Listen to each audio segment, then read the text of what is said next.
राम राम। जिसके मन में गुरु के प्रति सच्ची भक्ति होती है, उनको तो नारायण स्वयं आकर दर्शन देते हैं। एक राजा था, उनकी एक कन्या थी, जिस कन्या का नाम था वैराग्यवती। वो प्रतिदिन रात सिर्फ प्रभु का नाम लेती रहती। पिता कई बार कह चुके कि पुत्री, तेरा विवाह निश्चित करता हूं, लेकिन विवाह में उसकी कोई रुचि नहीं थी। उसको केवल नारायण भक्ति ही प्रिय थी। एक रात्रि एक चोर एक संत का वेश बनाकर उस महल में आया और राजकुमारी के कक्ष में आया। उसके मन में यही था कि राजकुमारी के आभूषण और धन मैं बांध कर ले जाऊं। लेकिन जैसे ही वो राजकुमारी के कक्ष में आया, राजकुमारी जाग रही थी और नारायण की पूजा कर रही थी।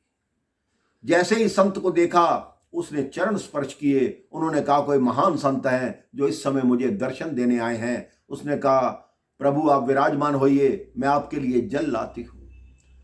उस कपटी साधु ने कहा, क्या तुमने दीक्षा ले रखी है? वैराग्यवती ने कहा, मैंने दीक्षा नहीं ली। तो साधु ने बोला, जिसने दीक्षा नहीं ली होती, मैं उसके हाथ का जल नहीं पीता।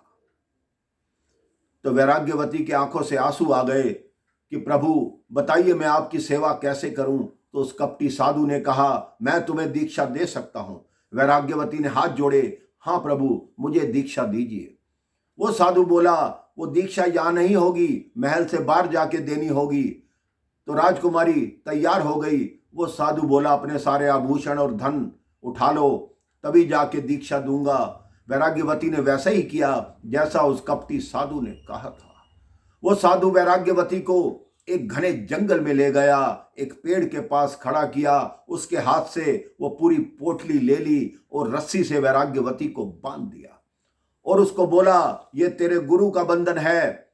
मैं 7 दिन ना आऊं, 4 दिन ना आऊं, तुम ऐसे ही रहना, बंधन मत खोलना, आकर मैं तुम्हें दीक्षा दूंगा। उस कन्या ने हाँ में सिर हिलाया और वो सारा धन संपदा आभूषण लेकर गायब हो गए। राजा ने सुबह देखा कि कक्ष में राजकुमारी नहीं है। खोजबीन शुरू हुई। राजा घोड़े पर सवार होकर सारे नगर में घूमा। घूमते घूमते उस जंगल में आया तो कन्या को बंधी हुई देखा।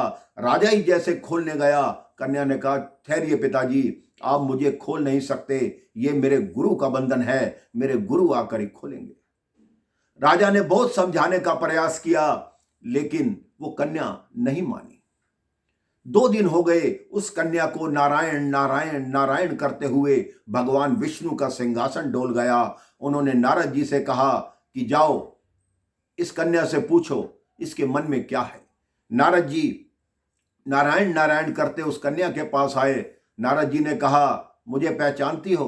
उन्होंने कहा, जी आपको पहचानती हूं, आप देव ऋषि नारद हैं, नारायण जी के भक्त हैं। नारद जी ने कहा, सबसे पहले मैं तुम्हारा ये बंधन खोलूंगा। तो वैराग्यवती ने कहा, ठहरो भगवान, आप ये बंधन नहीं खोल सकते, ये मेरे गुरु का बांधा हुआ बंधन है। तो नारद जी ने कहा, वो तुम्हारा गुरु नहीं था, वो चोर था जो तुम्हारा आभूषण और धन लेकर भाग गया, तुम उसके धोखे में आ गई। वैराग्यवती ने कहा, चाहे कुछ भी थे, लेकिन मेरे गुरु थे, उनके कारण ही, उनके बांधने के कारण ही आप यहां आए, आपने मुझे दर्शन दिए, ये तो मेरा सौभाग्य है। नारद जी लौट गए। भगवान को स्वयं आना पड़ा। चतुर्भुजधारी भगवान विष्णु वहां उपस्थित हुए, प्रकट हुए। देवी वैराग्यवती को बोले कि मैं नारायण हूं। उन्होंने कहा, मैं आपका ही जाप करती हूं। नारायण ने कहा, मैं तुम्हारा बंधन खोलता हूं, क्योंकि वो तुम्हारा गुरु नहीं था, वो तो कपटी साधु था। तो फिर वैराग्यवती ने वही जवाब दिया, मेरे बंधन तो मेरे गुरु ही खोलेंगे, आप नहीं खोल सकते। तो भगवान नारायण ने नारद जी को कहा, जाओ इनके गुरु को ढूंढ के लाओ कि वो कहां मिलेगा। नारद जी ने उस चोर को ढूंढा और कहा, जिस राजकुमारी को तुम बांध कर आए हो, वहां भगवान तुम्हारी प्रतीक्षा कर रहे हैं। चोर घबरा गया कि भगवान क्यों आए। जब उस जंगल में वो चोर पहुंचा, उसने जाकर उस कन्या के बंधन खोले।